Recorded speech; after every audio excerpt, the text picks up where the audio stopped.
How's it affected you in, in academia, like with what you do at Ohio State? Yeah, so until just the last couple of weeks, I actually finally had done my service, but I have been on the national board of the College Band Directors National Association for the last 6 years, just finished up my presidency of the North Central Division.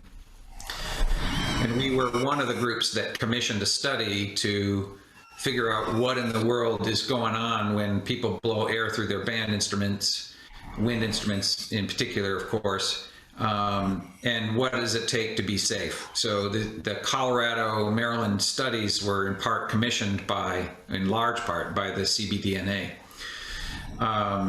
And those protocols are mainly the protocols that we have put in place at Ohio State. So I haven't conducted a normal sized band since last February.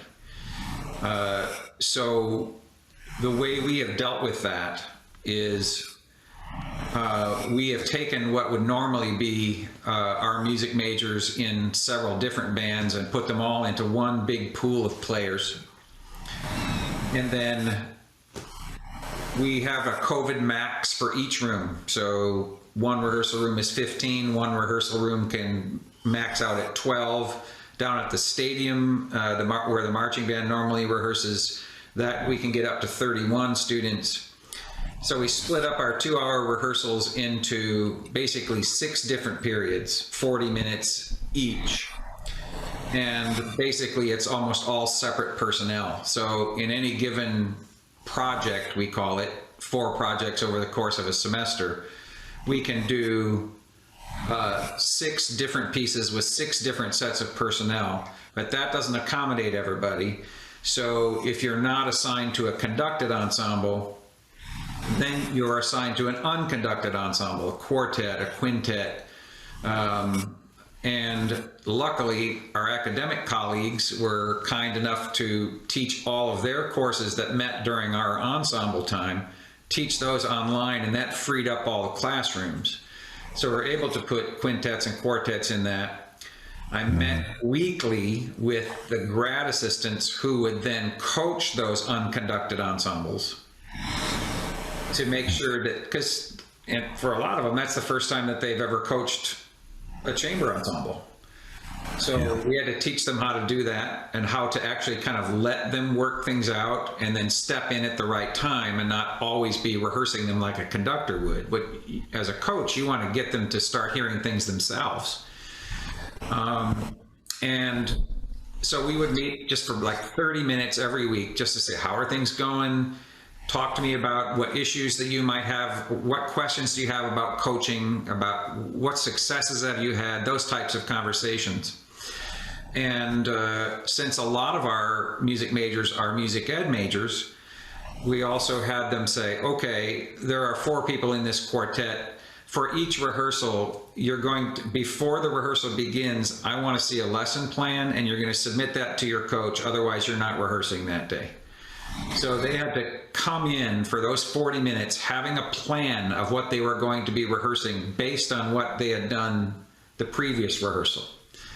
So it gets them thinking a lot more like teachers and about how can I be efficient with these 40 minutes that I have in this unconducted ensemble. So that has actually, I have to say, worked out pretty well. I'm a band director, so I miss conducting the 50 or 60 piece band, but we've gotten to do a lot of Mozart. We've gotten to do a lot of one-on-a-part chamber music that ordinarily we would not be doing, certainly that much one-on-a-part repertoire. And that has made our students really grow in terms of just being individually responsible for their part and individually responsible for listening. And I suspect that when we get back to a time, hopefully in the fall, when we can have full band again, I think this is going to pay huge dividends because the students that are coming into that ensemble will have learned better about how to listen and how to rehearse through this kind of one-on-a-part ensemble experience. Very interesting. Sounds like a lot of additional work too, though.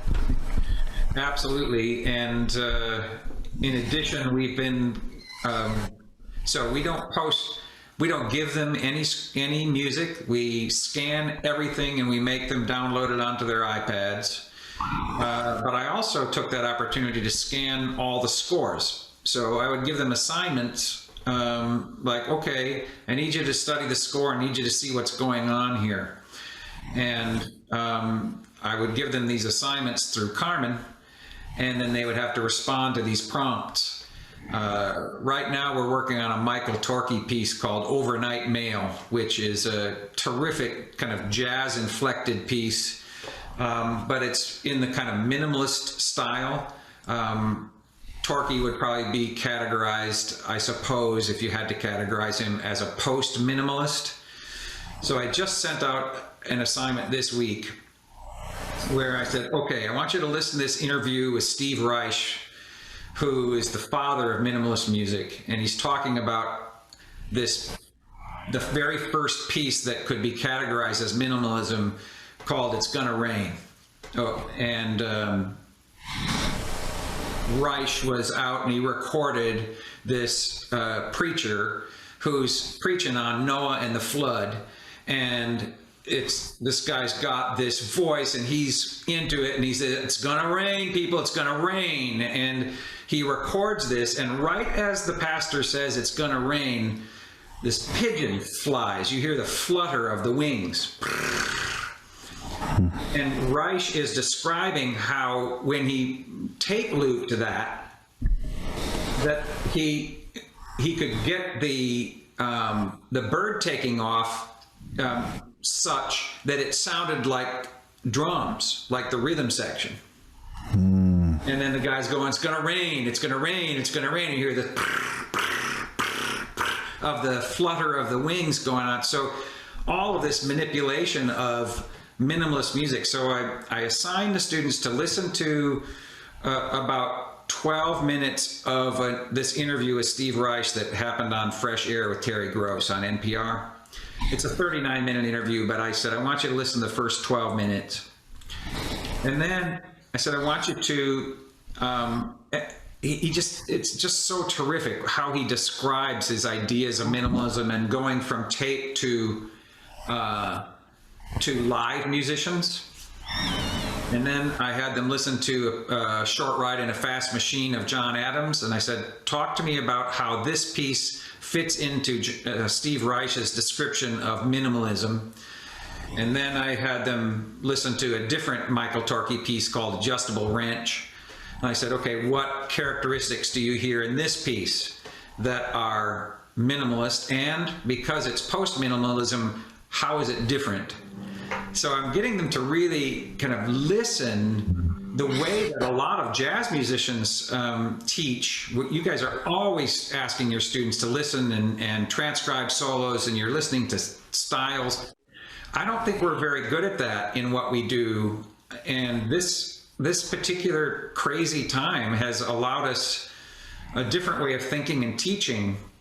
And when I programmed Overnight Mail, I didn't know that I was going to go this direction, but it was just seemed clear to me that the way that Torke uses a figure, for instance, the piece starts out on count 2, it's in 2/4, it goes ba ba da ba ba da ba ba do ba ba da ba, and then it starts over again, right? So it keeps kind of displacing the same rhythm over and over, but it keeps displacing itself in terms of where it starts in the measure until it finally comes around to be where it is again. Yeah. And then there's all sorts of that stuff in Torke's music, and then he will do that, and then he'll put a canon of 2 parts, 1 beat apart in this exactly the same way, and it's constantly kind of phasing. And then you'll layer over something else, and I just kind of ripped the piece apart that way so they could understand what it is they were playing. And I think this whole Steve Reich minimalist assignment that I gave them this week, I'm hoping that that's just going to give them a lot more sense of contextualizing this music and what it is and where it came from, kind of its evolution. So, I mean, that's pretty exciting stuff. Yeah. To be able to kind of get into that with your students. And in a normal semester, you know, we'd be putting on full concerts. We just wouldn't have time, frankly, for that. So it's kind of exciting to teach in this way.